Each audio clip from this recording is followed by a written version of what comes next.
명절날 안녕하세요. 다들 남편이 모이셨네요. 혼자 오지 죄송합니다. 않았어요. 길이 많이 막혔습니다. 누군가와 어서 들어와, 함께였습니다. 앉아라. 길이 많이 제 가슴이 찢어지는 것 같았어요. 장례를 마치고 초가집으로 돌아왔어요. 지친 몸을 이끌고 마당에 들어서는 순간 검은색 외제차가 서 있었습니다. 차에서 내린 사람은 남편과 그 여자였어요. 남편이 주머니에서 서류를 꺼냈습니다. 마당 바닥에 던졌어요. 이게 뭐예요? 등기부등본이야. 위자료야. 이거 받고 깨끗하게 헤어지자. 그 여자가 초가집과 묘지를 둘러보며 비웃듯 말했어요. 당신은 여기 썩은 집에서 귀신이나 보면서 살고, 우린 서울에서 행복하게 살 거예요. 자기, 빨리 가요. 여기 너무 음침해요. 당신은 이 산이나 바다. 어차피 여기 팔아봤자 얼마 안 나와. 남편이 비웃으며 말했어요. 그냥 여기서 잡초나 뜯으면서 살아. 그 여자가 창문을 내리고 소리쳤습니다. 차가 떠났어요. 그냥 여기서 잡초나 뜯으면서 살아. 그 말이 아직도 귀에 맴돕니다. 당신은 생전에 시부모 다 모셨으니 돌아가셔도 무덤 옆에서 모시면 되겠네. 서울엔 빌딩이 있었고 형님들에겐 건물이 있었지만 제 손에 남은 건 무덤이 있는 산과 사람들이 귀신 나온다던 고향 땅뿐이었습니다. 그런데 그 땅 아래엔 아무도 몰랐던 비밀이 숨어 있었습니다. 그때 전 몰랐죠. 저는 그냥 계속 돌을 밀었습니다. 온 힘을 다해 밀었어요. 그리고 드디어 돌이 옆으로 움직였고 그 아래 오래된 나무 뚜껑이 나타났습니다. 이게 떨리는 손으로 손전등을 비춰봤어요. 뭐지? 그 비밀이 뭐였냐고요? 지금부터 그 이야기를 들려드릴게요. 끝까지 함께 해주세요. 제 이름은 이순희입니다. 올해 61예요.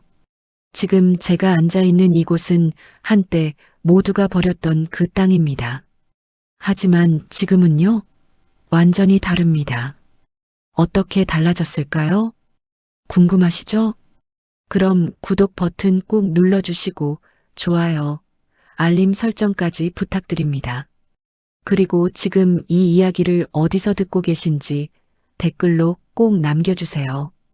특별한 행운을 나눠드리겠습니다. 자, 그럼 시작하겠습니다. 2005년 가을, 시아버님이 돌아가셨습니다. 78세셨어요. 장례식장은 북적였습니다. 문상객들이 줄을 이었어요. 시아버님은 서울에서 성공하신 분이었거든요. 건물 2채, 땅도 여러 필지 있었습니다. 그런데 이상한 점이 있었어요. 장례가 끝나기도 전에 형제들과 형님들이 따로 모였습니다. 장례식장 옆 작은 방이었어요. 저도 불렀습니다. 자, 이제 아버지 재산 정리해야지. 큰아주버님이 서류 가방을 열며 말했습니다. 아직 3일장도 끝나지 않았는데요. 장례 끝나고 천천히 하면 안 될까요? 제가 조심스럽게 물었어요. 뭘 천천히 해. 빨리 정리해야지. 세금 문제도 있고. 둘째 형님이 짜증 섞인 목소리로 말했습니다.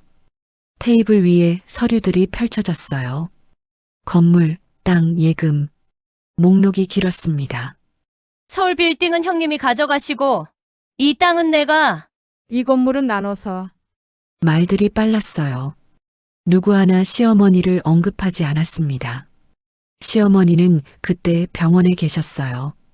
중풍으로 쓰러지신 지 석 달째였습니다. 그럼 고향 땅은요? 제가 물었습니다. 아, 그거요? 큰아주버님이 서류를 뒤적이며 말했어요. 고향산이랑 묘지 있는 땅 말이지요? 솔직히 그건 돈이 안 돼. 산골짜기고 묘만 있는 땅인데. 게다가 마을 사람들이 뭐라던데. 큰형님이 끼어들었습니다. 귀신 나온다고 하던데요.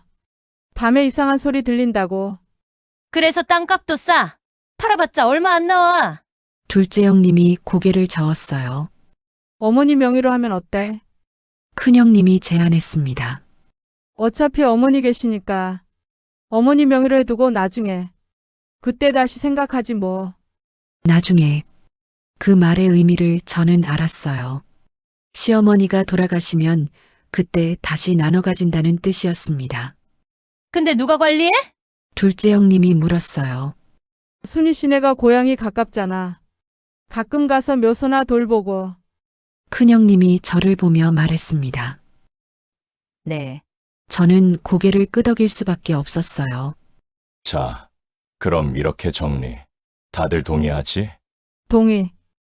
동해. 남편도 고개를 끄덕였어요. 저는 아무 말도 하지 못했습니다. 그날 밤 병원으로 시어머니를 찾아뵈었습니다. 형님들은 이미 다 가고 없었어요. 저 혼자였습니다. 어머니, 시어머니는 침대에 누워 계셨어요. 한쪽 몸을 쓰지 못하셨습니다. 말씀도 어눌하셨어요. 순. 희야. 네, 어머니, 제가 왔어요. 시어머니 손을 잡았습니다. 차가웠어요. 다들. 갔니? 네, 형님들은 서울로 올라가셨어요. 시어머니 눈에 눈물이 고였습니다.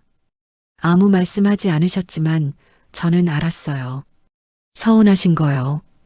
그날부터 제가 시어머니를 모셨습니다. 형님들은 처음 며칠만 병원비를 보냈어요. 그 후로는 연락이 뜸했습니다. 순이야. 미안해서 어찌돼. 어느 날 시어머니가 우시며 말씀하셨어요. 아니에요, 어머니. 당연한 일이에요. 하지만 힘들었습니다. 병원비가 만만치 않았어요. 남편에게 말했지만 남편은 차갑게 대답했어요. 형님들이 보내는 거 아니야. 우리 돈으로 다 할 순 없어. 하지만 어머니인데, 당신이 알아서 해. 나도 사업으로 바빠. 남편은 그 무렵부터 이상해졌습니다. 집에 늦게 들어오고 술 냄새를 풍겼어요. 전화를 해도 안 받았습니다. 어느 날 밤 남편이 새벽에 들어왔어요. 저는 깨어 있었습니다. 여보, 어디 갔다 와요? 친구들이랑 술 마셔서. 거짓말이었어요. 남편 옷에서 낯선 향수 냄새가 났거든요. 여자 향수요. 정말이에요? 왜 자꾸 캐물어? 짜증나게! 남편이 소리쳤습니다. 그리고 방으로 들어가 문을 쾅 닫았어요. 저는 그날 밤 잠을 이루지 못했습니다. 남편에게 다른 여자가 있다는 걸 직감했어요. 시간이 흘러 2008년이 되었습니다. 시어머니 상태가 더 나빠지셨어요. 병원에서 퇴원하셔야 했습니다. 집으로 모셔야겠어요. 제가 형님들께 전화했습니다. 어디로 모실 건데요? 큰아주버님이 물었어요. 고향 집으로 모시려고요. 어머니가 그곳을 좋아하시니까. 아, 그 귀신 나온다는 초가집. 큰형님이 전화기 너머에서 말했습니다. 거긴 너무 낡지 않아요? 요양원에 모시는 게 낫지 않을까요? 요양원 비용이 우리가 좀 보탤게요. 재수 씨도 부담하고. 큰아주버님이 말했지만 실제로 돈을 보낸 건 2달뿐이었어요. 그 후로는 연락이 끊겼습니다. 결국 저는 시어머니를 고향 초가집으로 모셨습니다. 묘지 옆에 있는 그 집이었어요. 낡고 불편했지만 시어머니는 그곳을 원하셨습니다. 여기가. 좋구나. 시어머니가 미소 지으셨어요. 창밖으로 산이 보였습니다. 시아버님이 잠든 묘지가 있는 산이요. 그렇게 저는 고향과 서울을 오가며 시어머니를 모셨습니다. 일주일의 사나흘은 고향에서 지냈어요. 약을 드리고 식사를 챙기고 몸을 닦아드렸습니다. 산도 돌봤어요. 묘지를 청소하고 잡초를 뽑았습니다. 힘들었지만 마음은 편했어요. 그런데 서울에서는 다른 일이 벌어지고 있었습니다. 어느 날 친구 미숙이가 조심스럽게 전화했어요.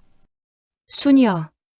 너한테 말해야 할지 말지 고민했는데 무슨 일인데? 내 남편 다른 여자랑 다니는 거 봤어. 가슴이 철렁했습니다. 어디서? 강남 레스토랑에서 젊은 여자랑 손잡고 있더라.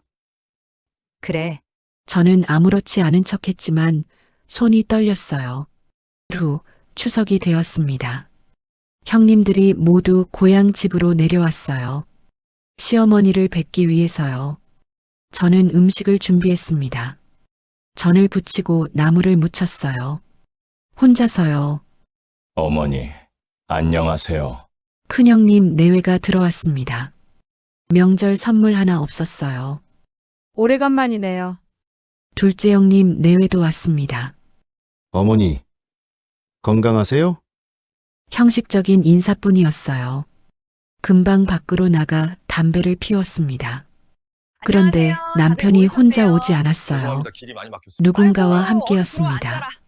형님, 형수님들, 안녕하세요. 젊은 여자였어요.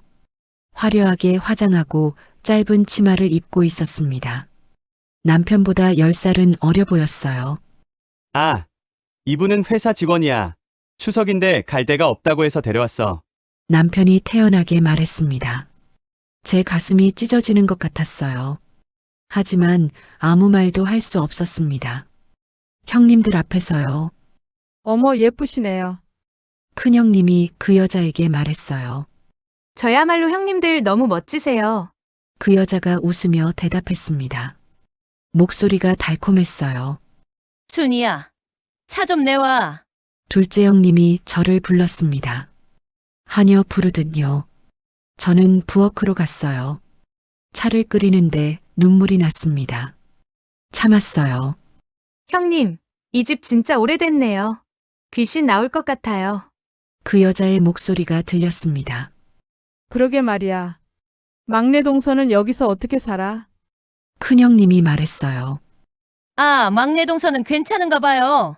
시어머니 모시고 있잖아요. 대단해, 대단해. 난 못하겠더라. 둘째 형님이 웃었습니다. 그 여자가 말했어요. 형님, 저는 이런 데는 못 올 것 같아요. 너무 무서워요. 그럼 너 같은 애는 못 사는 거지. 며느리 노릇은 힘든 거야. 막내 시동생분은 복이 많으시네요. 이렇게 좋은 와이프가 있으셔서. 그 여자가 남편을 보며 웃었어요. 남편도 웃었습니다. 저는 차를 들고 나갔습니다. 손이 떨려서 잔이 달그락거렸어요. 명절이 끝나고 모두 떠났습니다. 남편도 그 여자와 함께 서울로 올라갔어요. 저는 혼자 설거지를 했습니다. 눈물을 흘리면서요. 순이야. 시어머니가 불렀습니다. 방으로 들어갔어요. 네, 어머니. 힘들지. 시어머니가 제 손을 잡으셨어요. 아니에요. 다 안다. 다들 떠나도 너는 남아 있었구나. 시어머니 눈에 눈물이 흘렀습니다. 저도 울었어요.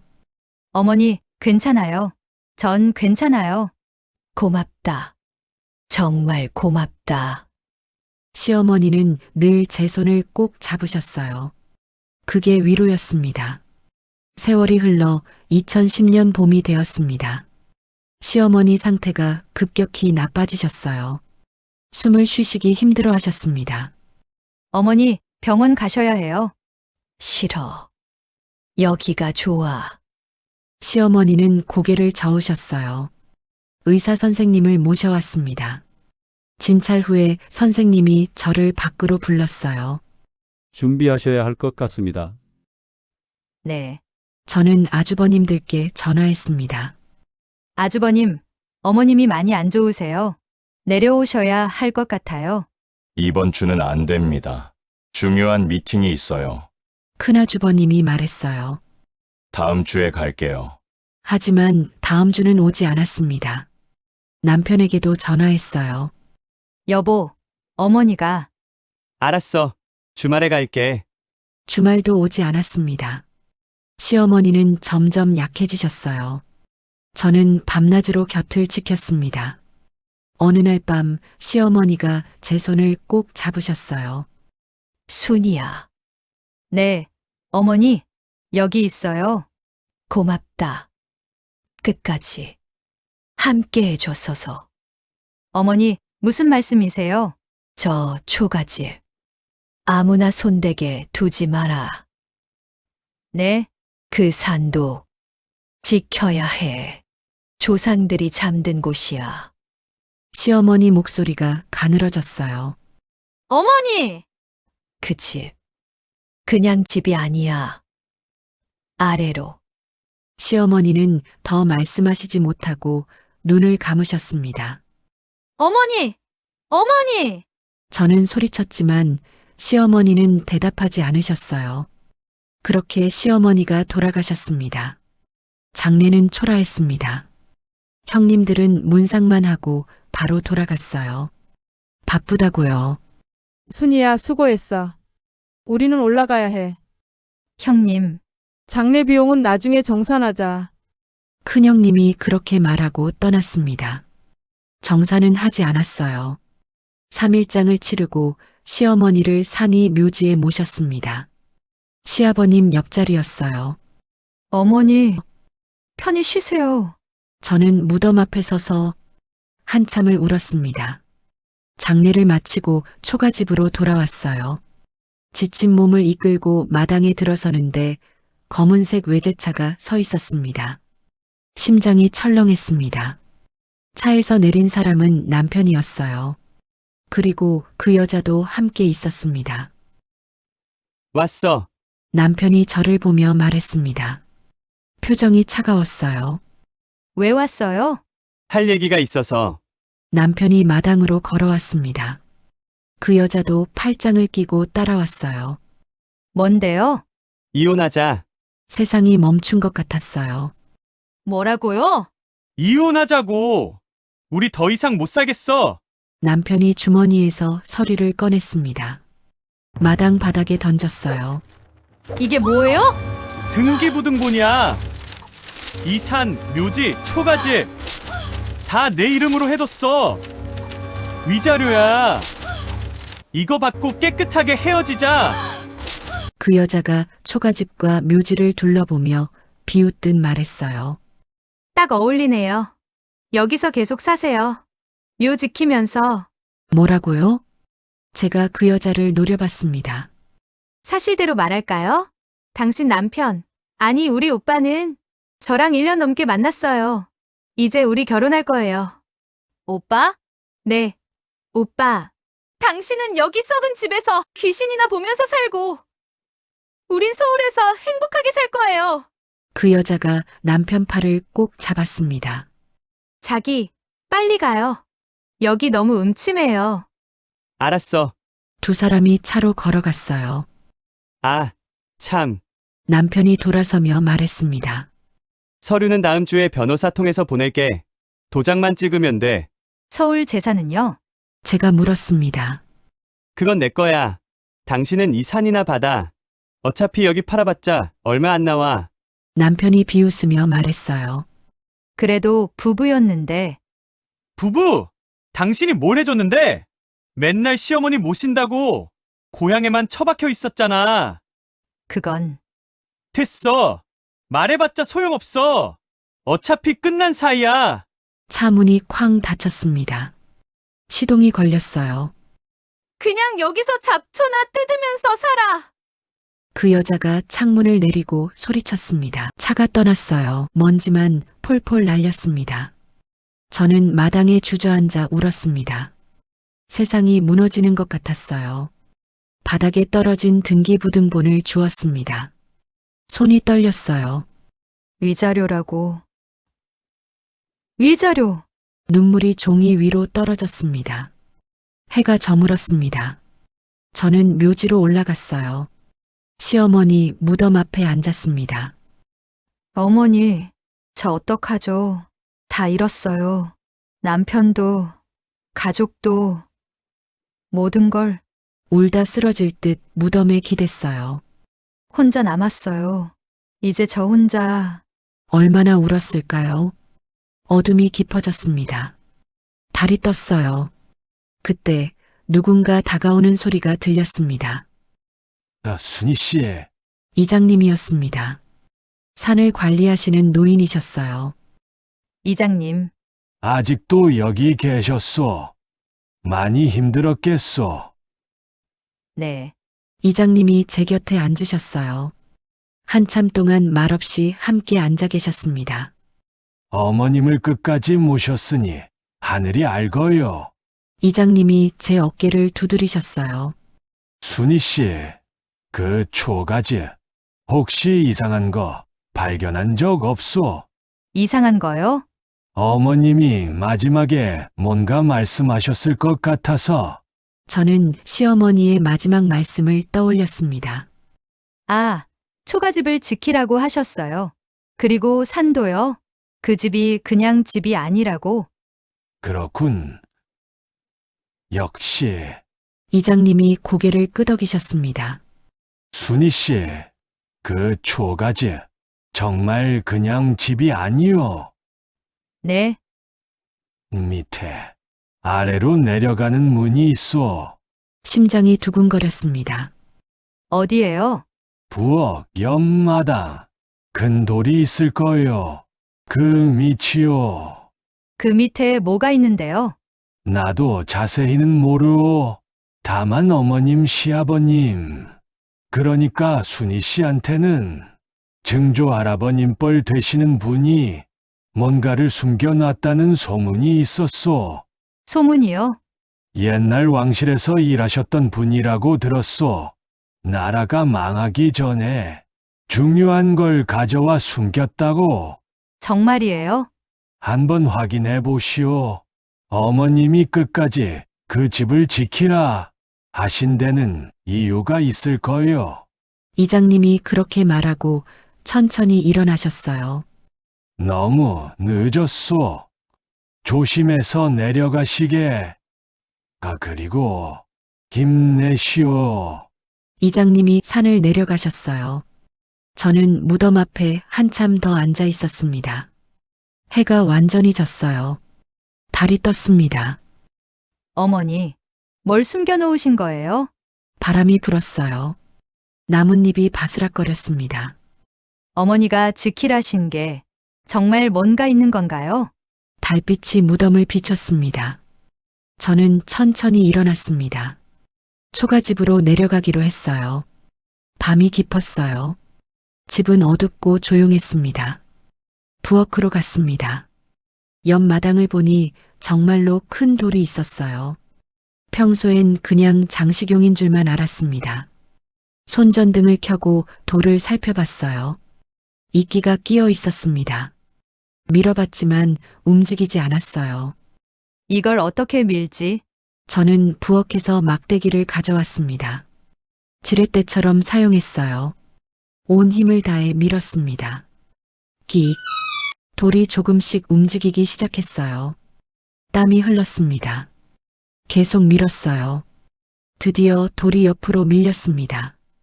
그 아래 오래된 나무 뚜껑이 나타났어요. 심장이 미친 듯이 뛰었습니다. 뚜껑을 열자 어둠 속으로 계단이 내려가 있었어요. 차가운 공기가 올라왔습니다. 이게 떨리는 손으로 손전등을 비춰봤습니다. 뭐지? 좁은 계단이 깊숙이 이어져 있었어요. 무서웠지만 내려가기로 했습니다. 조심스럽게 한 계단씩 내려갔어요. 10개쯤 되는 계단이었습니다. 밑에 작은 방이 나타났어요. 천장이 낮고 벽은 돌로 되어 있었습니다. 습기가 차 있었지만 무너지지는 않았어요. 손전등 불빛을 이리저리 비췄습니다. 방 한쪽에 나무 상자들이 쌓여 있었어요. 이게 뭐지? 가까이 다가갔습니다.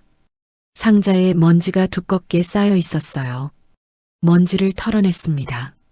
상자를 열었어요. 그 안에는 오래된 책들과 서류들이 가지런히 정리되어 있었습니다. 한문으로 적힌 것들도 있고 옛 한글로 된 것들도 있었어요. 하나를 꺼내 펼쳐봤습니다. 약초, 재배, 기록, 종이가 누렇게 변했지만 글씨는 또렷했어요. 손전등 불빛에 비춰가며 읽었습니다. 융이 2년, 1908년이었습니다. 100년도 넘은 기록이었어요. 다른 상자들도 열어봤습니다. 모두 비슷한 내용이었어요. 약초에 대한 기록, 재배법, 약 만드는 법.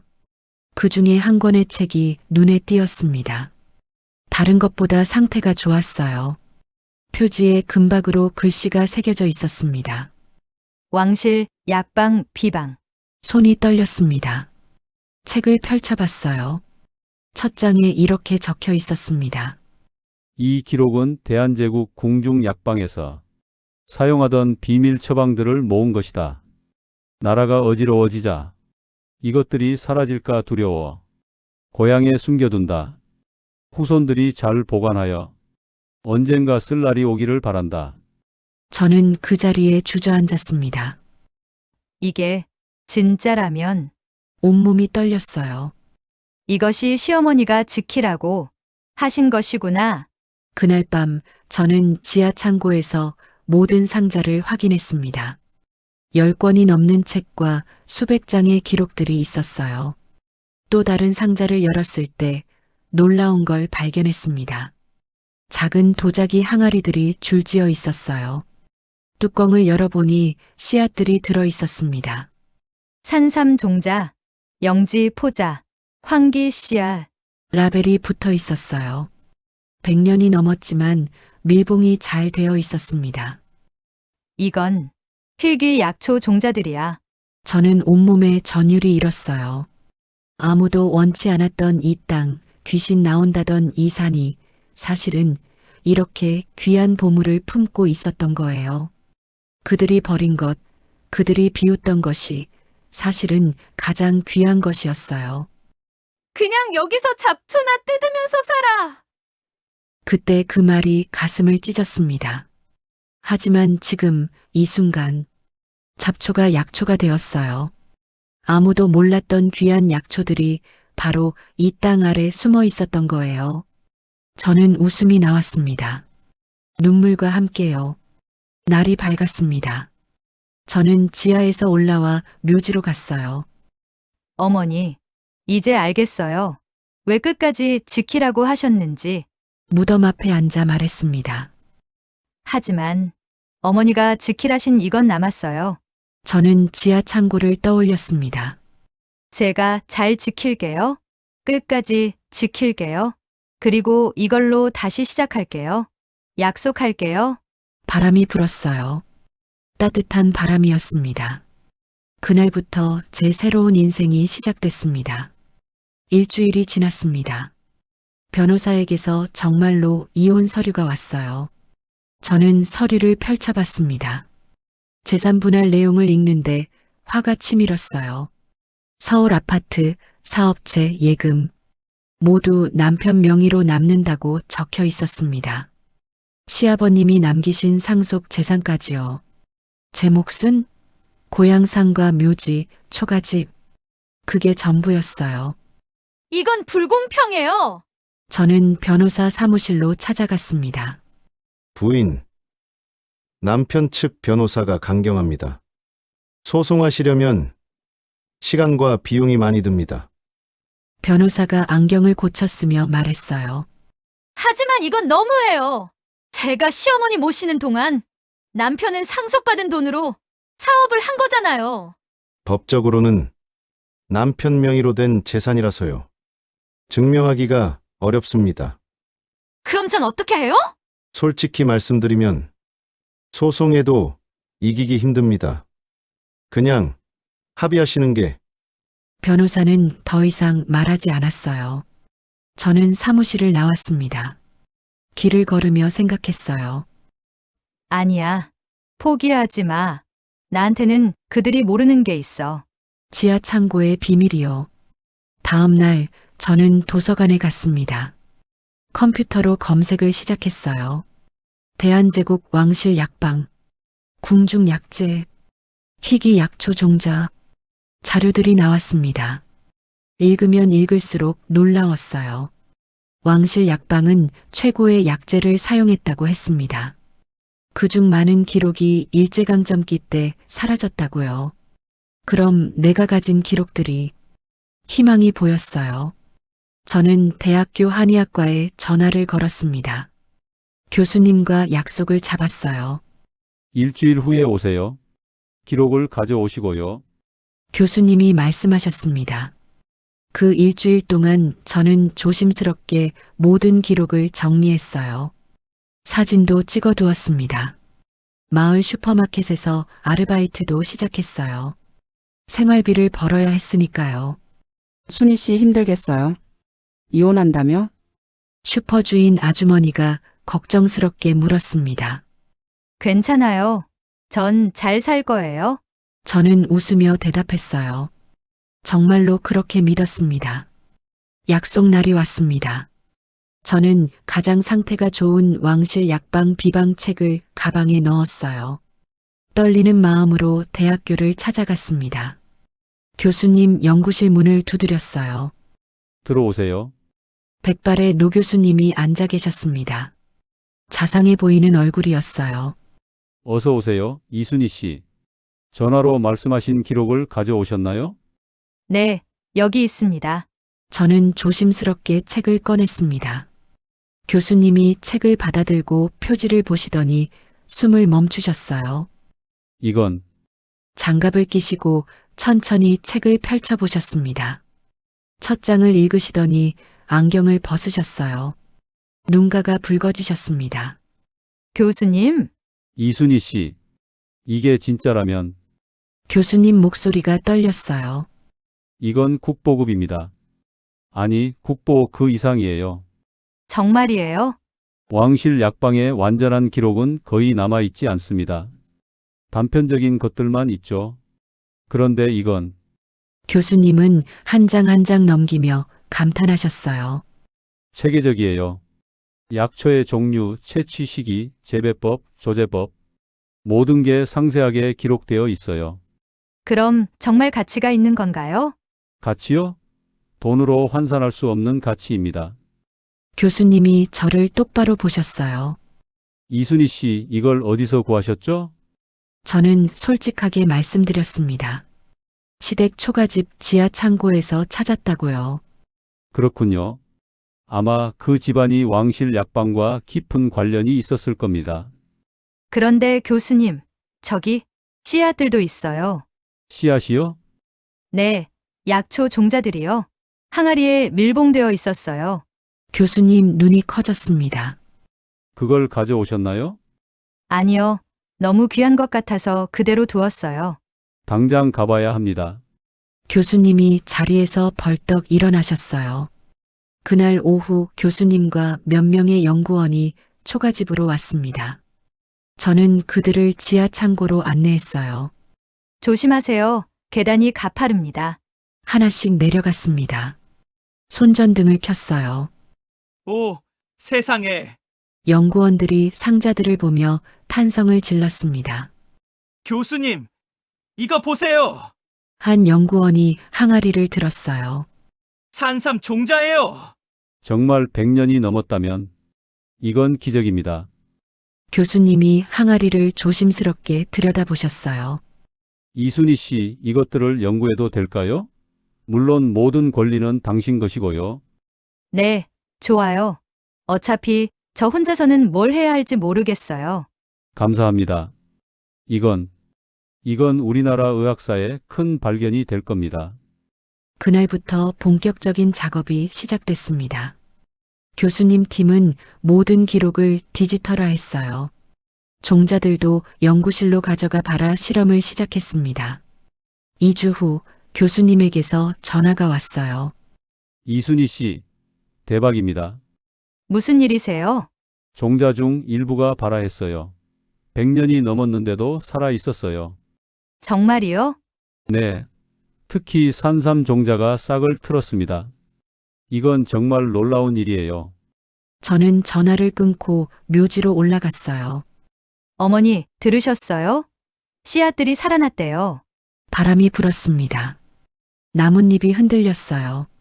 그런데 그 즈음 남편 측 변호사에게서 독촉 전화가 왔습니다.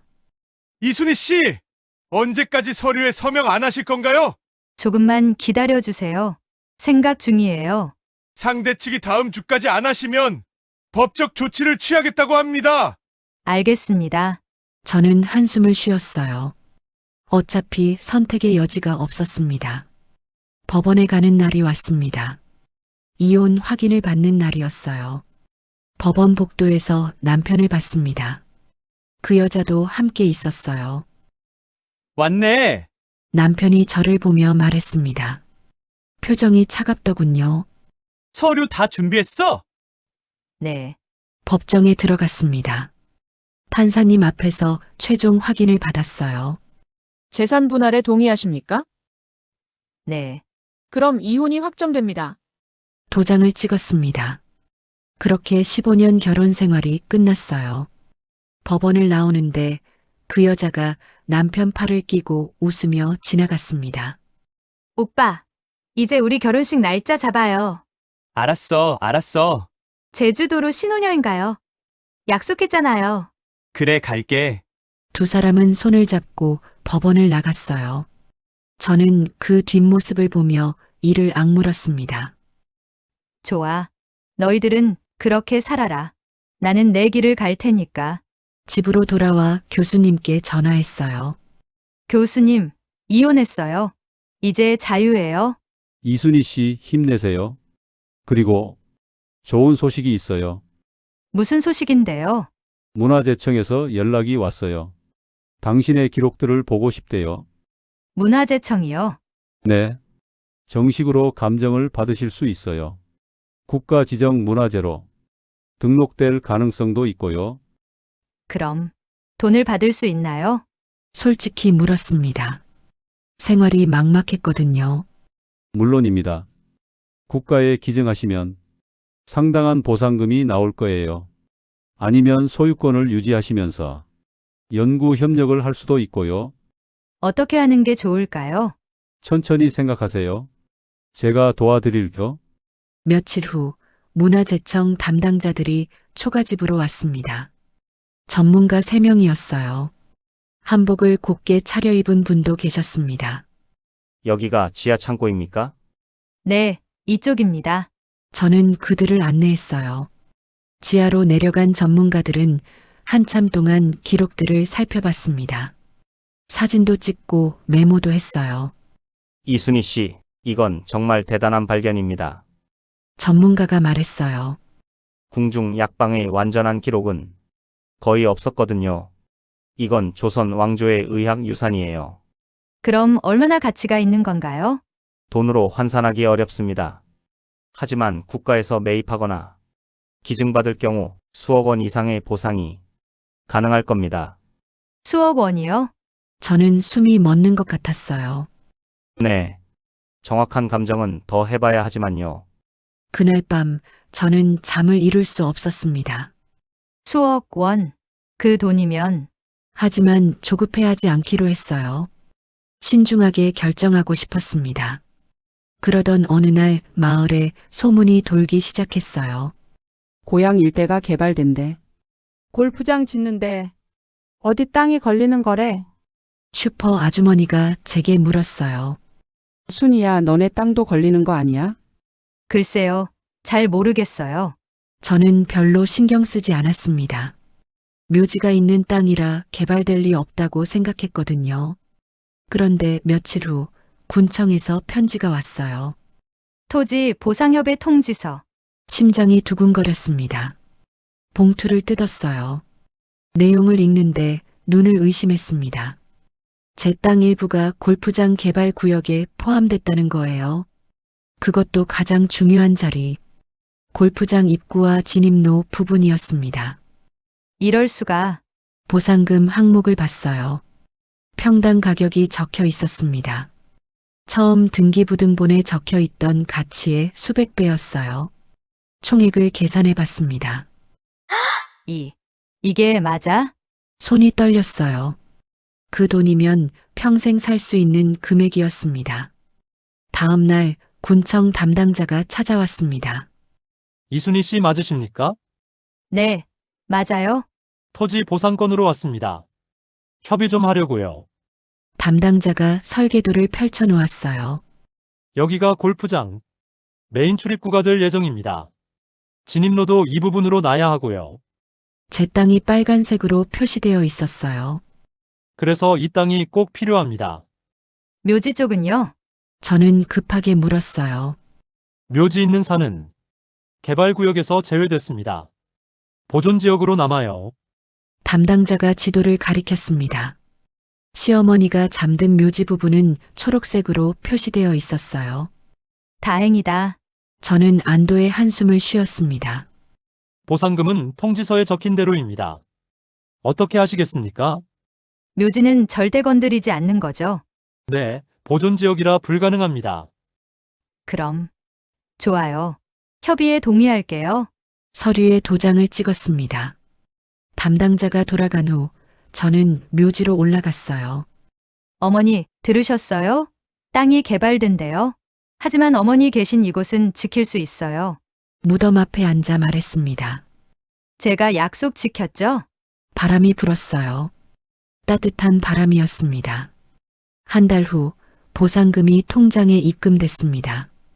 은행에 가서 통장을 출력해 봤어요.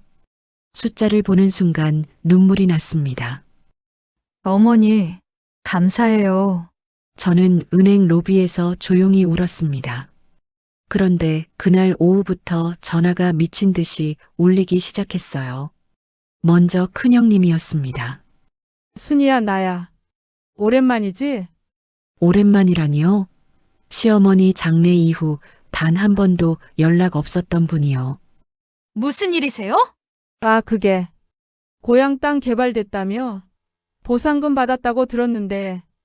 벌써 소문이 퍼진 거였어요. 누가 그러던가요? 마을 사람들이 다 아는데 뭘. 얼마 받았어? 그건 제 개인 정보인데요. 아니, 우리가 남이야. 그게 원래 아버지 땅이잖아. 큰형님 목소리가 높아졌어요. 어머니 명의였고, 이혼할 때 제 명의로 넘어왔어요. 그래도 원래는 아버지 거였어. 형제끼리 나눠야지. 형님, 그때 형님이 그러셨잖아요. 그 땅은 쓸모없다고, 필요 없다고. 그땐 그랬지만 지금은 다르잖아. 개발됐잖아. 죄송하지만 못 드려요. 저는 단호하게 말하고 전화를 끊었습니다. 다음 날 둘째 형님이 전화했어요. 순이야, 나 둘째 형님이야. 보상금 받았다며?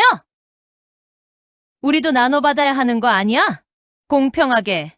형님, 그 땅 지키느라 제가 얼마나 고생했는지 아세요? 그래도 원래 집안 땅이잖아. 어머니 모시는 동안 형님들은 뭐 하셨어요? 전화 한 통 없었잖아요. 그건 전 이제 형님들이랑 상관없이 살고 싶어요. 전화 끊을게요. 두 형님은 그 후로도 며칠 동안 계속 전화하고 문자를 보냈어요. 심지어 변호사를 통해 협박까지 했습니다. 법적으로 소송하겠습니다. 하지만 저는 이미 변호사와 상담을 받은 상태였어요. 이순희 씨, 걱정하지 마세요. 그 땅은 합법적으로 당신 명의예요. 누구도 청구할 수 없습니다. 정말요? 네, 확실합니다. 협박에 넘어가지 마세요. 며칠 후 가장 놀라운 전화가 왔습니다. 전 남편이었어요. 순이야, 나야. 몇 년 만에 듣는 목소리였습니다. 무슨 일이에요? 그 보상금 받았다며? 그게 당신이랑 무슨 상관이에요? 우리 부부였잖아. 내가 준 땅으로 번 돈인데. 이혼했잖아요. 위자료라며 주셨잖아요. 그래도 나도 좀. 목소리가 떨리고 있었어요. 그 여자는 어디 갔어요? 제가 물었습니다. 헤어졌어. 뭐라고요? 사업도 망했어. 빚도 많아. 순이야, 우리 다시 시작할 수. 안 돼요. 저는 단호하게 말했어요. 순이야, 제발. 그 여자랑 행복하게 살 거라고 했잖아요. 그 여자는 저한테 잡초나 뜯으면서 살아 라고 했고요. 미안해. 정말 미안해. 이제 와서 미안하다고요? 전 당신 없이도 잘 살 거예요. 전화 끊을게요. 순이야! 전화를 끊어버렸습니다. 그날 밤 궁금해서 지인에게 물어봤어요. 전 남편이 어떻게 지내는지 아세요? 아, 그 사람. 사업 완전 망했대. 빚쟁이들한테 쫓기고 있다던데. 그 여자는요? 그 젊은 여자. 돈 떨어지니까 바로 도망갔대. 다른 남자 만나고 있다더라. 자업자득이지 뭐. 저는 아무 말도 하지 않았어요. 슬프지도 기쁘지도 않았습니다. 그냥 남처럼 느껴졌어요. 후 또 다른 소식이 들려왔습니다. 순이야, 들었어? 슈퍼 아주머니가 수군거렸어요. 뭐려? 내 전 남편 그 여자. 형님들한테 돈 빌렸다가 못 갚아서 고소당했대. 네, 형님들도 그 여자 꼬임에 넘어가서 돈 빌려줬나 봐. 근데 안 갚으니까 화가 나서 고소한 거지. 그 여자 지금 도망 다니고 있대. 형님들도 돈 날리고 난리야. 저는 웃음이 나왔어요. 아이러니했습니다. 그들이 무시하고 버렸던 저는 이렇게 잘 살고 있는데 그들은 서로 물고 뜯고 있었어요. 시간이 흘러 2015년이 되었습니다. 저는 교수님과 함께 연구재단을 만들었어요. 왕실 약방 기록을 연구하고 복원하는 일을 시작했습니다. 문화재청의 일부 기록은 기증했고 국가로부터 보상금도 받았어요. 그리고 제약회사와 손잡고 건강식품 사업도 시작했습니다. 왕실 비방을 현대적으로 재해석한 제품들이었어요. 왕실의 건강 비법, 100년을 이어온 약초의 힘, 광고가 나갔습니다. 반응이 폭발적이었어요. 특히 시니어층에서 인기가 많았습니다. 이거 먹고 무릎이 좋아졌어요. 기력이 생기네요. 후기들이 쏟아졌어요. 회사는 빠르게 성장했습니다. 저는 공동대표가 되었어요. 골프장도 완공됐습니다. 개장식 날 저도 초대를 받았어요. 화려한 행사였습니다. 유명 인사들도 많이 왔어요. 이순희 대표님 감사합니다. 골프장 사장이 악수를 청했습니다. 덕분에 최고의 입지를 확보했습니다. 저야말로 감사하죠. 저는 웃으며 대답했어요. 행사가 끝나고 산으로 올라갔습니다. 묘지로요. 어머니, 어떻게 됐는지 보이세요? 무덤 앞에 앉아 말했습니다. 제가 지켰어요. 어머니 약속도, 이 산도, 그리고 제 인생도요. 바람이 불었어요. 햇살이 따뜻했습니다. 그해 가을, 큰 언론사에서 취재 요청이 왔습니다. 왕실 약방 기록을 발견한 이순희 대표의 이야기를 다큐멘터리로 만들고 싶습니다. 저는 특별한 사람이 아니에요. 제가 말했지만 다큐멘터리는 제작됐습니다. 버려진 땅에 숨겨진 보물, 끝까지 지킨 며느리의 반전 인생. 방송이 나간 후 저는 유명해졌어요. 강연 요청도 들어왔습니다. 어떻게 힘든 시기를 이겨내셨나요? 청중들이 물었어요. 포기하지 않았어요. 그리고 사람으로서 해야 할 일을 했을 뿐이에요. 제가 대답했습니다. 시어머니를 모시는 게 당연한 일이라고 생각했어요. 돈 때문이 아니라 사람이기 때문에요. 박수가 쏟아졌습니다. 그런데 방송이 나간 직후 또 전화가 왔어요. 형님들과 전 남편이었습니다. 순이야, 우리 잘못했어. 용서해줘. 사과하고 싶어. 하지만 저는 받지 않았어요. 용서는 했어요. 하지만 다시 관계를 맺고 싶지는 않아요. 그렇게 말하고 전화를 끊었습니다. 2020년 지하 창고에서 발화시킨 약초들이 본격적으로 재배되기 시작했어요. 고향산 아래 넓은 땅을 매입해서 약초 농장을 만들었습니다. 산삼, 영지, 황기, 100년 전 종자에서 자란 약초들이었어요. 이순희 대표님, 이 약초들은 정말 특별합니다. 농장 책임자가 말했어요. 유전자가 현대 품종과 달라요. 약효가 훨씬 뛰어납니다. 그럼 더 귀하겠네요. 네, 시장에서 프리미엄을 받을 수 있을 겁니다. 사업은 계속 성장했어요. 지금 2024년 가을입니다. 저는 61예요. 마을에 지은 아름다운 집에서 살고 있습니다. 매일 아침 산을 산책해요. 묘지에 올라가 시어머니께 인사를 드립니다. 어머니, 오늘도 좋은 하루예요. 회사는 여전히 잘 되고 있어요. 직원도 50명이 넘습니다. 수익의 일부는 어려운 이웃을 돕는 데 씁니다. 특히 홀로 계신 어르신들을요. 이순희 대표님은 천사예요. 사람들이 말합니다. 아니에요. 저도 받은 게 많아서요. 오늘도 창밖을 봅니다. 저 멀리 골프장 입구가 보여요. 제 땅이었던 곳이죠. 그 위로 묘지가 있는 산이 푸르게 펼쳐져 있습니다. 초가집도 보존했어요.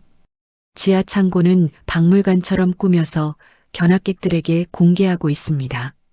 여기가 모든 게 시작된 곳이에요. 제가 설명하면 사람들이 감탄합니다. 대단하세요. 저는 그저 지켰을 뿐이에요. 인생은 참 알 수 없습니다. 모두가 버렸던 땅이 가장 귀한 땅이 되었어요. 쓸모없다던 것들이 가장 소중한 것이 되었습니다. 중요한 건 포기하지 않는 거예요. 끝까지 지키는 거죠. 저는 지켰습니다. 사람을, 약속을, 땅을, 역사를요. 그리고 그것들이 저를 지켜줬어요. 이제 저는 진짜 행복합니다. 여러분도 힘들 때 기억하세요. 지금은 어렵지만 끝까지 지키면 반드시 좋은 날이 옵니다. 저처럼요. 마지막까지 들어주셔서 진심으로 감사합니다. 끝까지 함께 해주신 여러분께 행운과 건강의 복이 가득하시길 기원합니다. 이 이야기가 여러분께 조금이나마 힘이 되었기를 바랍니다. 구독과 좋아요, 알림 설정으로 응원해 주시면 더 좋은 이야기로 찾아뵙겠습니다. 감사합니다.